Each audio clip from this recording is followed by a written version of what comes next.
Aujourd'hui, j'aimerais parler de la différence qu'il y a entre courir et couvrir.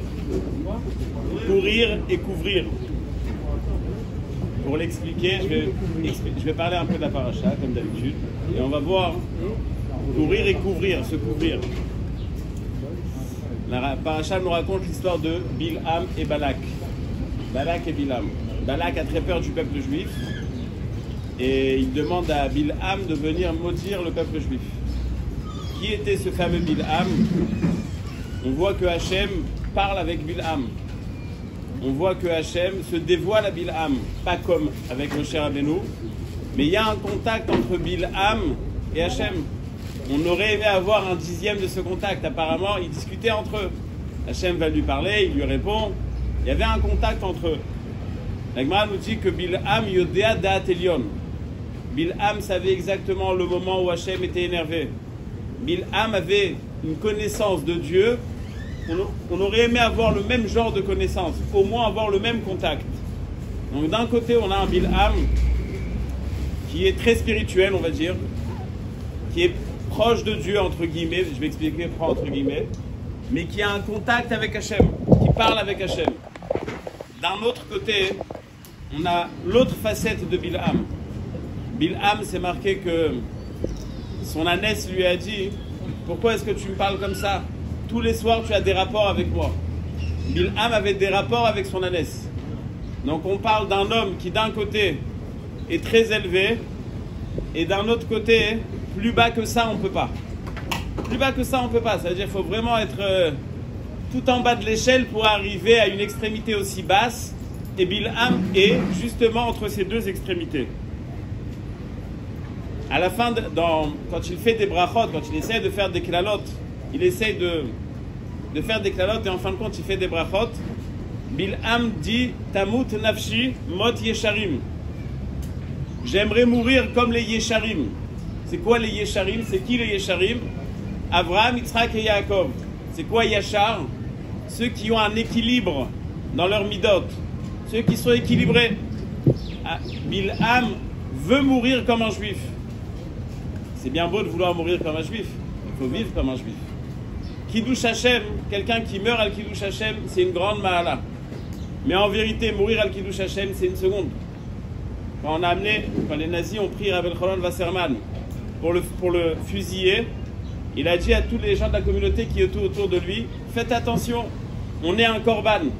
On est un korban qu'Hachem a décidé, on ne comprend pas, ne pas avoir une marchava, une pensée qui pourrait annuler ce korban. Combien de temps ça dure? Quelques secondes, quelques minutes. Il est met al Kiddush Hashem. Mais vivre al Kiddush Hashem, c'est bien plus compliqué. C'est bien plus difficile. Bilham il dit Tamot nafshi mot yesharim. J'aimerais mourir comme Avraham, Yitzhak et Yaakov. Mais pour mourir comme eux, il faut vivre comme eux. La Mishnah dans Avot nous dit que d'un côté, on a les Talmidei Avraham Avinu, Anav, Shfal Berer. Et d'un autre côté, on a les Talmidei Bilham, Nefesh Rechava. Quelqu'un qui avait de la gahava, quelqu'un qui ne pensait qu'à lui. Mitalmidei Bilham, nous dit la Mishnah, c'est pas que Bilham il savait qu'il faisait une erreur et il n'arrivait pas à surmonter sa personnalité, c'est qu'il pensait que c'était comme ça qu'il fallait le faire.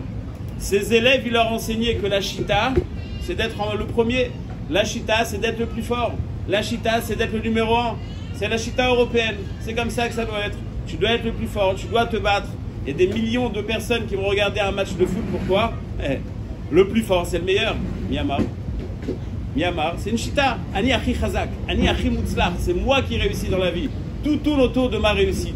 Bilham, il fait graviter sa façon de voir, sa façon d'être comme sa façon de voir. C'est-à-dire, je peux être Bilham, le fameux Bilham, et je peux être Bilham, celui qui est tout en bas de l'échelle. Comment est-ce qu'on peut associer ces deux contraires? Comment est-ce qu'on peut associer cette incohérence? D'un côté, parler avec Hachem, d'un autre côté, se marier avec son âne. C'est un khmar, c'est le cas de le dire. Le mari de l'ânesse, c'est le khmar. Comment c'est possible? Si on réfléchit bien, on a tous quelque chose qui ressemble un petit peu à Bilham. Pythagore, une fois, a dit, c'est vrai que, je ne sais pas s'il a dit, mais c'est ce qu'on dit. Le fameux théorème de Pythagore. Mais c'est pas parce que j'ai un théorème que je suis un triangle. C'est pas parce que je comprends quelque chose que je suis ce que je comprends être. On dit sur Aristote que quand il mangeait, il valait mieux pas être à côté, c'était une horreur. Ses élèves lui ont dit, mais tout ce que tu nous enseignes, quand je mange, je suis pas Aristote. C'est-à-dire, ce que je pense n'a aucun impact sur ma personnalité. Je peux comprendre certaines choses et en même temps me conduire juste, je vais faire juste le contraire de ce que je pense. On peut avoir un conférencier qui va parler 1 heure sur les dégâts de la cigarette et à la fin, il va fumer. Mais tu viens de l'expliquer. Oui, non, ça c'est ce que je pense. Mais je pense, c'est pas forcément donc je suis. Je pense, c'est pas forcément quelque chose qui va me transformer. Donc on peut faire cohabiter ce qu'on comprend avec le contraire de ce qu'on pense comprendre. On peut faire cohabiter une contradiction dans l'autre personne. On comprend certaines choses, mais on n'est pas capable de les mettre en pratique. La Gemara nous dit Ra'ata Shifra Alayam Ashelora Yecheskel Ben Bouzi. Une esclave dans la traversée de la mer Rouge, elle a vu dans la traversée de la mer Rouge que Yecheskel n'a pas vu. Pourquoi est-ce qu'elle s'appelle une esclave? Elle a vu une prophétie plus haute que celle de Yecheskel Hanavi. Ouais, mais elle est restée esclave. Et Yecheskel, c'est Yecheskel Hanavi. Makara, comment c'est possible? Tu peux avoir des flashs, tu peux recevoir un cadeau d'Hachem et être à un niveau très élevé. Mais est-ce que tu vas te transformer? Est-ce que tu as réussi à formater ton intérieur? Est-ce que tu as réussi à transformer ta personne par rapport à ce que tu penses? Ra'ata Shifra Alayam Ashelora Yecheskel Ben Bouzi. T'es resté une Shifra. T'es resté Bilham. Tu parles avec Hachem, mais t'es resté au même niveau. Tu peux avoir la capacité de parler avec Hachem et pourtant tu vas rester exactement pareil. Il n'y aura aucune chose qui va être transformée. Et pourquoi? Parce que tu vas les voir avec les lunettes que tu portais sans avoir changé de lunettes, sans avoir fait un effort pour les transformer, sans avoir fait quelque chose pour essayer d'aller de l'avant. Tu as reçu un cadeau, ok, c'est pas de ta faute. Donc tu as parlé avec Hachem, ok, c'est plutôt Hachem qui t'a parlé, c'est pas toi qui lui as parlé. Au début de la paracha est marqué que Bilham a reçu les Saré Moab, enfin, Saré Moab et Saré Midian. Puis quand il leur a dit restez, je vais vous donner une réponse demain, et les Saré Midian, ils ont dit bon, celui-là il nous embrouille, ils sont partis. Et il attend de parler avec Hachem, et Hachem lui dit Al telech imahem. Al telech imahem, ne va pas avec eux. Maintenant, qu'est-ce que j'entends Al telech imahem? Ne va pas avec eux, je ne veux pas que tu ailles avec eux. Qu'est-ce que Bilham il entend? Moi partir avec eux? Non, c'est pas suffisamment respectable. Hachem il te dit je ne veux pas que tu ailles maudire le peuple juif. Mais lui il entend différemment. Lui il comprend autre chose. Lui ce qu'il comprend c'est ce qu'il a envie de comprendre. Parce que lui n'est pas transformé. Parce que même quand il parle avec Hachem il le traduit dans son langage. Al telech imahem, c'est pas de mon kavod de me déplacer avec vous. Au temps de la guerre froide il y avait une tacharout entre un coureur américain et un coureur russe. L'américain est arrivé deuxième. Pardon, le russe est arrivé deuxième. Ouais, le russe est arrivé deuxième, ça change tout. Alors, comment est-ce que c'était marqué dans les journaux russes? Il y avait marqué comme ça, que le russe est arrivé deuxième et l'américain est arrivé avant-dernier. Ça dépend comment on veut présenter les choses, ça dépend comment on veut les comprendre, tout dépend de ce que tu veux, tout dépend de l'impact que tu veux que ça a. Bilham, il parle avec Hachem, Hachem lui parle, il lui dit Al telech imahem. Il dit non, Al telech imahem, c'est sûr, c'est mon kavod, c'est pas de mon kavod. Enfin, Hachem il te dit n'y va pas. Non, il veut pas que j'aille avec eux parce que c'est pas suffisamment respectable. Il va avec l'ânesse. L'ânesse se fait arrêter par le malach. Bilham ne voit pas le malach. Elle s'arrête, il la frappe 3 fois. Et après, quand il voit le malach, il dit au malach si Hachem il veut pas, qu'il me dise, j'irai pas. Ça fait 10 fois que je t'explique, t'as pas compris encore? Et il veut pas comprendre. Donc tout dépend de son intérieur, pas du message qu'il va recevoir intellectuellement. Tout dépend de comment est-ce qu'il va faire passer ce message du haut vers le bas. La Gemara raconte une histoire. Il y a un Hémora qui s'appelle Rav Ilish. Rav Ilish a été pris en captivité. La Gemara nous dit qu'il y avait avec lui un non-juif qui parlait la langue des oiseaux. Et il y a un corbeau qui est venu à la fenêtre de leur cellule. Et le corbeau dit quelque chose. Et Rav Ilish demande au goy qu'est-ce qu'il a dit. Et le goy lui dit Ilish brach, vas-y, sauve-toi. Il dit non, les corbeaux c'est des menteurs. j'écoute pas. Un corbeau vient une seconde fois. Qu'est-ce qu'il a dit? Ilish brach, il dit non, les corbeaux c'est des menteurs. Une troisième fois, il y a une colombe qui vient. Et là, Rav Ilish lui dit, qu'est-ce qu'elle a dit? Ilish brach, sauve-toi. Il dit, ah, la colombe, c'est comme le peuple juif, il ne ment pas, il s'est sauvé. Dit le Harour sur place. De là, on voit que Rav Ilish parlait le langage des oiseaux. On me posait la question, mais c'est juste le contraire qu'on voit. S'il a besoin de la traduction à chaque fois, c'est qu'il ne comprenait pas le langage des oiseaux. Il avait besoin de passer par le goy. Le Maharsha dit quelque chose d'incroyable. Croire la colombe, croire le corbeau, croire le goy, c'est le même problème. Rav Ilish savait parler le langage, mais il avait peur de le traduire comme il avait envie de le traduire. Il avait peur parce qu'il était en prison et qu'il voulait se sauver, de comprendre le message comme il a envie de le comprendre. Donc il entend Ilish Brach et dit non, peut-être que je me trompe. Ah, le goy aussi, il me dit non, peut-être que je me trompe. Seulement quand la colombe elle vient et qu'il est persuadé que c'est bon, là il dit ça cannerait que le message, cette fois il est bon. Ça veut dire que chaque chose qu'on va percevoir dans la vie, on peut le comprendre d'une manière ou d'une autre et on va essayer de se convaincre par rapport à ce qu'on a envie de se convaincre, par rapport à ce qu'on a décidé de comprendre.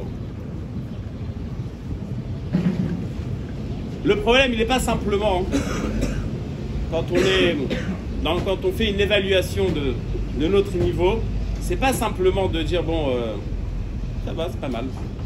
C'est pire. C'est que quand on fait quelque chose de mal, on veut se convaincre qu'en vérité c'est bien. On va lire la semaine prochaine en Parashat Pinchas, il y a marqué la Gemara Ose Maase Zimri, Verote Sachar ke Pinchas. Il se conduit comme Zimri ben Salou.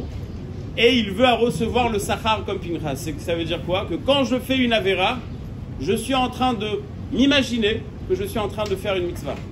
C'est-à-dire, je suis tellement persuadé, je vais tellement me forcer à me persuader que je suis positif, que même quand je fais quelque chose de négatif, je vais le transformer en positif. Je suis persuadé que ce que je suis en train de faire, c'est le bien. Hachem va voir Caïn, après qu'il ait tué Evel. Il lui dit, Aya achicha, il est où ton frère? Qu'est-ce qu'il lui répond, Caïn? Ashomer achi anochi. Je suis le garde de mon frère.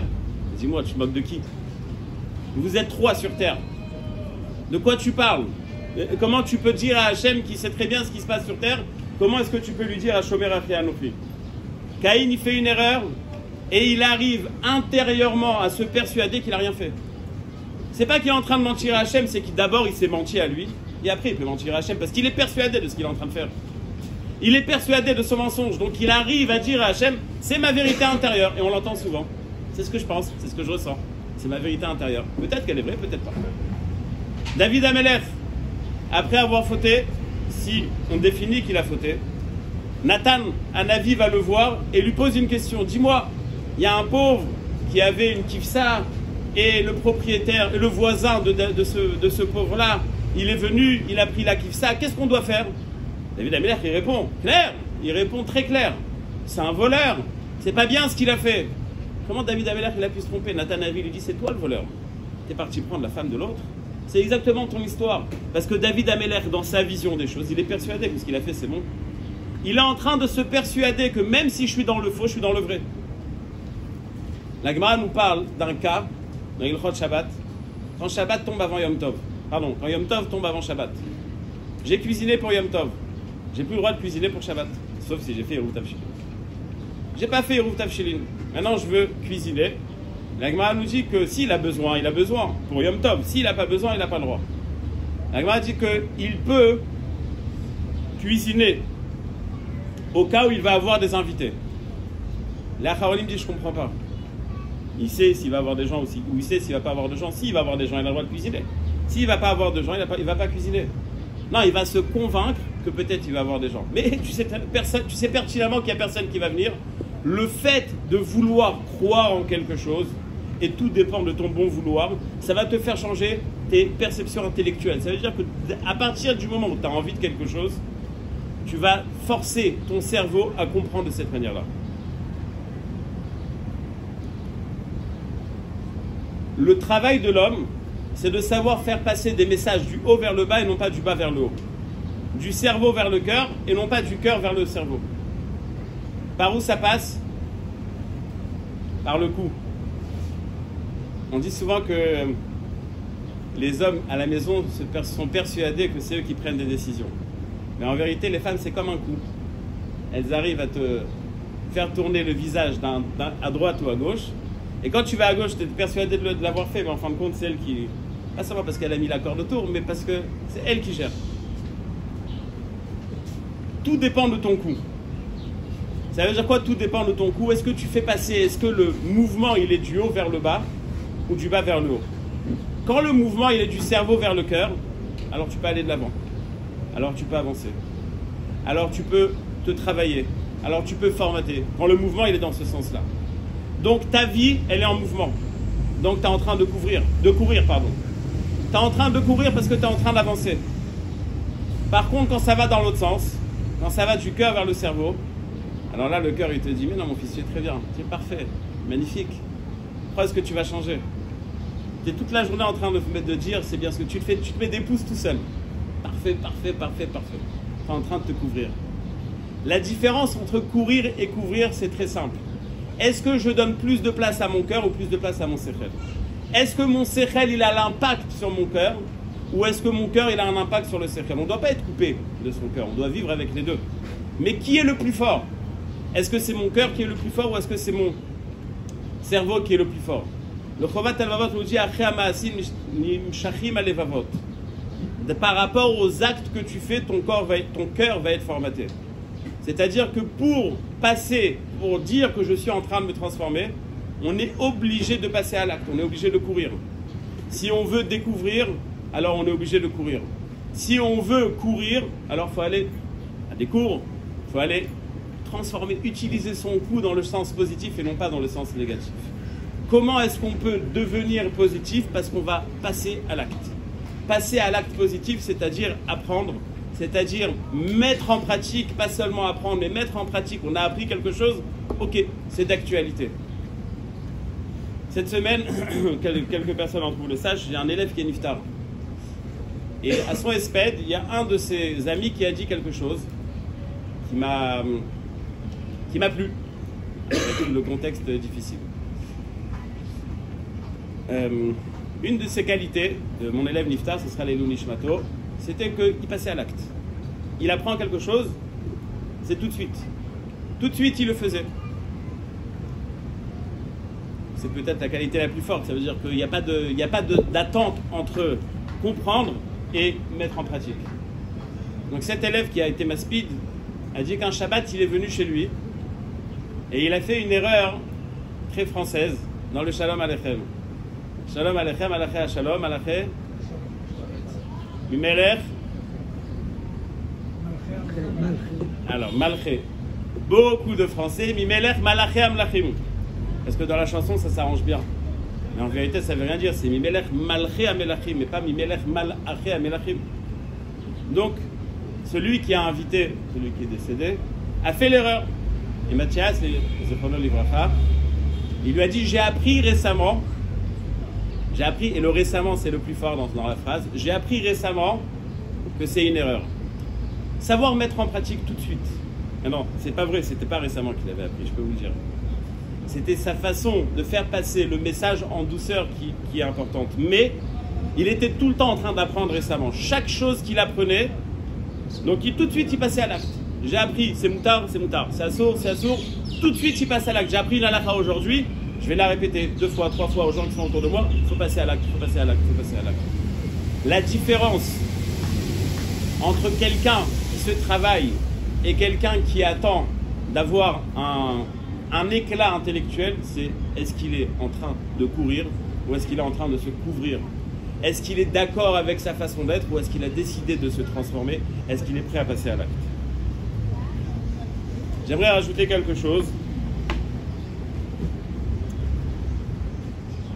J'ai dit au début du cours que quand Hachem a dit à Bilham, il lui a dit Mia Nashim Haele, c'est quoi ces gens? Avec qui ces gens-là avec qui tu tournes? Bilham a compris que Hachem faisait attention à son kavod. J'ai expliqué que puisque Bilham, sa vie tournait autour de son kavod, donc c'est comme ça qu'il a compris le message. Le Or HaChaim HaKadosh dit quelque chose de très spécial. Il dit c'est pas seulement que Bilham a compris que Hachem protégeait son kavod, c'est Béhémet Hachem il protégeait son kavod. Hachem a décidé de donner du kavod à Bilham. Il lui a dit, sache que tu dois protéger ton kavod. Maintenant, je vais associer comment les deux parties, on va le voir à la fin. Mais Hachem, Béhémet, protégeait son kavod.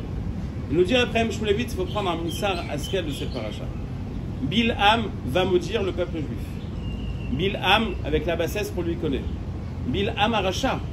Bilham, c'est celui qui va faire fauter le peuple juif. Et pourtant, dans sa bassesse, Hachem décide de protéger son kavod. C'est-à-dire que même quelqu'un qui est au plus bas, il faut savoir garder le kavod de cette personne. Tu n'as pas le droit de blesser le kavod d'une personne. Une personne qui te cause des problèmes, la seule chose qui lui reste, c'est son kavod.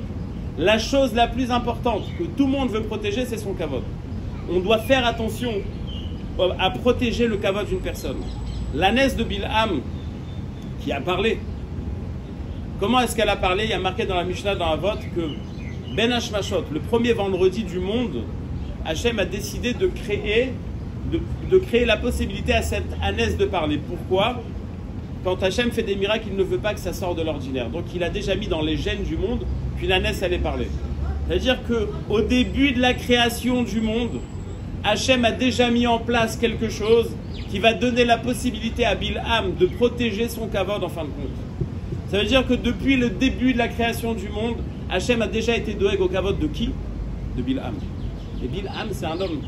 C'est honteux de parler de Bilham, quand même. On fait attention à son kavod. Maintenant, le miracle, il est incroyable. Un animal qui parle, c'est incroyable. Et cet animal est tué juste après. Pourquoi est-ce qu'il est tué? Pour le kavod de Bilham, nous dit la Gemara. Pourquoi pour le kavod de Bilham? Parce que si elle passe dans la rue, la Gemara dit, elle va passer dans le chouk. On va dire, ah, l'ânesse de Bilham, celle qui a parlé, celle qui a foutu la honte. Pour le kavod de Bilham, on va tuer cette ânesse. Fort, parce que j'entends mal. Le quoi? Alors, je vais tout de suite parler de Korach, si tu veux.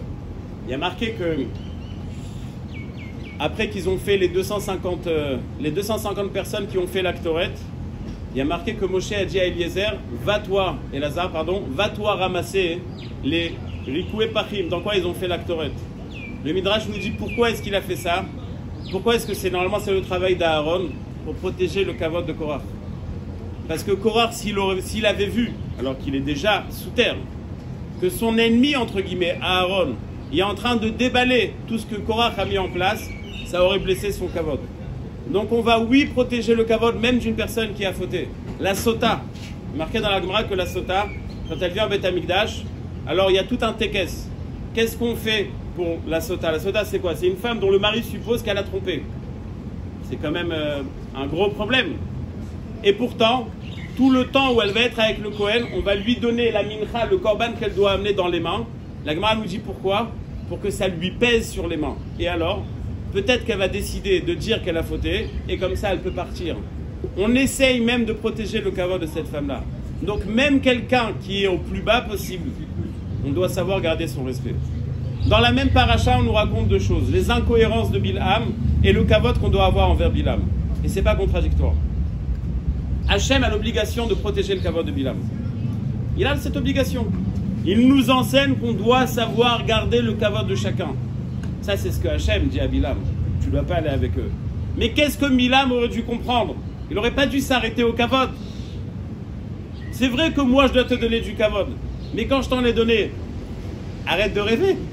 Ne l'accepte pas en tant que tel, tu sais très bien qui tu es. Hachem, il a protégé son kavod, oui.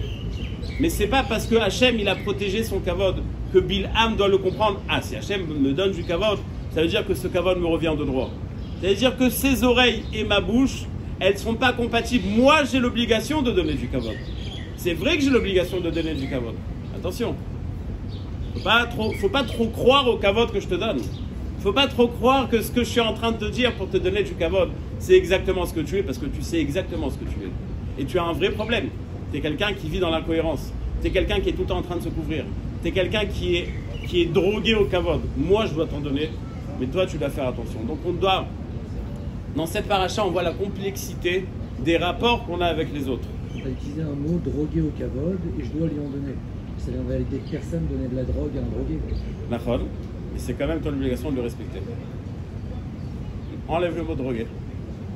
Et non, encore une fois, si tu donnes du kavod à quelqu'un, tu lui dis ouais, t'es un génie. Vraiment, t'es un génie en médecine. C'est pas pour autant que tu vas aller te faire soigner chez lui. S'il est plombier et que tu lui dis t'es un génie en médecine, tu vas pas aller te soigner chez lui. Ok? Donc moi je dois lui donner du kavod, mais lui il doit savoir, il doit comprendre, je le respecte. Et j'ai pas besoin de mentir dans mon respect. C'est vrai que Bilam est un homme important. C'est vrai que Bilam parle avec Hachem. Mais de là à comprendre que c'est le seul problème de Hachem sur terre, c'est le kavod qu'on doit à Bilam, non.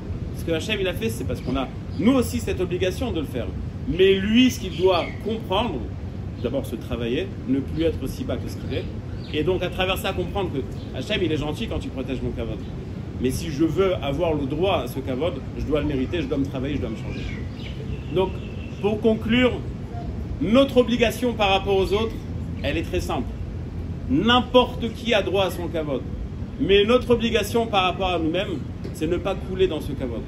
Utiliser son cou pour courir et non pas pour se couvrir, et surtout pas pour couler. Shabbat Shalom.